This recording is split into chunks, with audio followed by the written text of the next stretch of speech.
You can now make online payments to Lanka Hospital via GovPay. தரவு பாதுகாப்பு ஆணையத்துக்கு திறமையான வல்லுநர்கள், தொழில்நுட்ப உள்கட்டமைப்பு மற்றும் போதுமான நிதி உள்ளதா என்பது முதலாவது வினா. வெளிப்படைத்தன்மையை உறுதி செய்வதற்கு பொருட்டாக தரவு பாதுகாப்பு ஆணையம் ஆண்டறிக்கையை நேரடியாக பாராளுமன்றத்தில் சமர்ப்பிக்குமா என்பது இரண்டாவது வினா.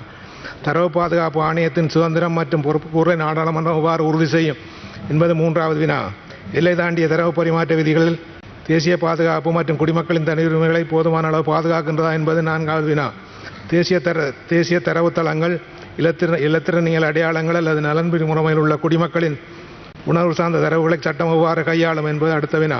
தண்டனை மற்றும் குறை நீக்கும் வழிமுறைகளை சாதாரண குடிமக்கள் அணுகக்கூடியதாக உள்ளதா, நியாயமாக உள்ளதா, நடைமுறைப்படுத்தக்கூடியதாக உள்ளது என்பது அடுத்த வினா.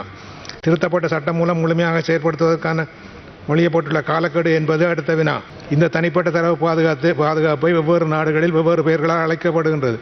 எடுத்துக்காட்டாக கனடாவில் சோஷியல் இன்சூரன்ஸ் நம்பர் காப்புறுதி எண் என்று அழைக்கப்படுகிறது.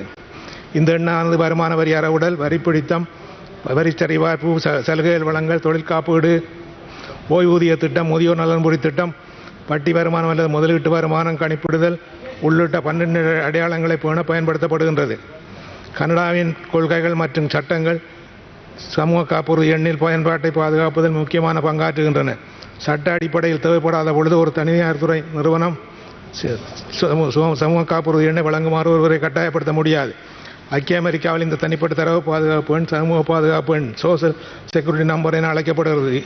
இது அமெரிக்க கூட்டாட்சி நிர்வாகத்தில் தனிநபர்களின் நிதி மற்றும் இருப்புகள் பற்றிய தகவல்களை அணுகுவதற்கான மிகவும் சக்தி வாய்ந்தவற்றை அடையாள காட்டியாகும். இந்த எண்ணானது ஒருவரின் தனிப்பட்ட வரலாறு, ஊதிய பதிவுகள், வரி செலுத்துதல், வரி தாக்கல் நிலை, சரி செய்த வருமானம், மருத்துவ விவகாரங்கள் உள்ளிட்ட 11 அடையாளங்களை பேணுவதற்கு பயன்படுத்தப்படுகின்றன. ஐரோப்பிய ஒன்றியத்தில் இந்த தனிப்பட்ட தரவு பாதுகாப்பு எண் பொது பாதுகாப்பு ஒழுங்குமுறை ஜெனரல் டேட்டா ப்ரொடெக்ஷன் ரெகுலேஷன்ஸ் என்று அழைக்கப்படுகின்றது.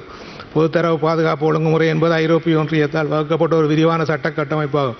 இது ஐரோப்பிய ஒன்றியத்தில் இருக்கும் தனிப்பட்ட நபர்களின் தரவை பாதுகாப்பதில் கவனம் செலுத்துகின்றது.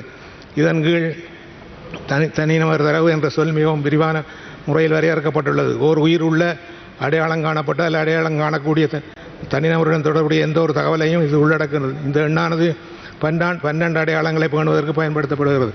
இந்தியாவில் தனிப்பட்ட தரவு பாதுகாப்பு எண்ணானது தனிநபர் ஆதார் அடையாள அட்டை என அழைக்கப்படுகிறது. ஆதார் என்பது இந்திய தனிநபர் அடையாள ஆணையத்தால் இந்தியாவின் ஒவ்வொரு குடியிருப்பாளருக்கும் வழங்கப்படும் தனித்துவமான 12 எண் இலக்க அடையாள எண்ணாகும். இது நாட்டின் பொது நலன்புரி விநியோக முறை இருக்கும் மோசடி மற்றும் போலி பதிவுகளை குறைப்பதன் மூலம் தேவைகளை நெறிப்படுத்துவதை முதன்மை நோக்கமாக கொண்டுள்ளது. இந்த எண்ணானது ஒருவரது முழு பெயர்,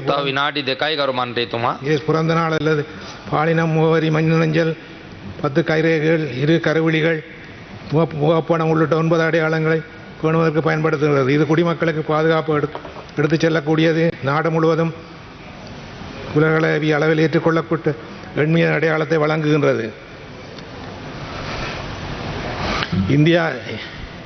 இந்திய தனிநபர் அடையாள ஆணையத்தின் அடிப்படை செயற்பாடு ஒரு தனிநபரை கண்டறிய அதிகபட்ச தரவை சேர்ப்பதாகும். இருப்பினும் பரிவர்த்தனை நடைபெறும் பொழுது அதிகாரம் ஒரு நிறுவனத்துக்கு மிக குறைந்தபட்ச தரவுகளை மட்டுமே அனுப்புவது அல்லது வரும் ஆம் இல்லை என்ற பதிலை மட்டுமே வழங்குவது என்ற அடிப்படையில் கொள்கை மீது ஆதார் கட்டமைப்பு நிறுவப்பட்டுள்ளது. ஆதார் எண்ணானது தனிநபர் உலக அளவியல் தரவுகளுடன் இணைக்கப்பட்டுள்ளது. இதனால் போலி அடையாளங்கள் மற்றும் பிரதிகளை கண்டறிவதன் மூலம் கசிவுகள் மற்றும் மோசடிகளை தவிர்க்க முடியும்.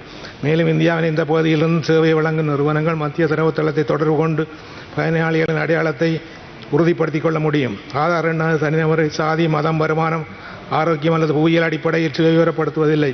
இது விதமான உளவு தகவல்களையும் கொண்டிருக்கவில்லை. இந்த அமைப்பின் கட்டமைப்பு ஓர் மூலோபாய நிர்வாகத்தை செயல்படுத்துகின்றது. அனைத்து மக்கள் தொகை மற்றும் உயிரளவியல் தரவுகளையும் ஒரே இடத்தில் அதிக பாதுகாப்புடன் குறியாக்கம் செய்யப்பட்ட களஞ்சியத்தில் மையப்படுத்துவதன் மூலம் இந்திய தனிநபர் ஆளடையாள ஆணையமானது முக்கிய தரவுகளை வைத்திருக்கும் நிறுவனங்களின் எண்ணிக்கையை குறைப்பதன் மூலம் பாதுகாப்பை அதிகப்படுத்துகின்றது.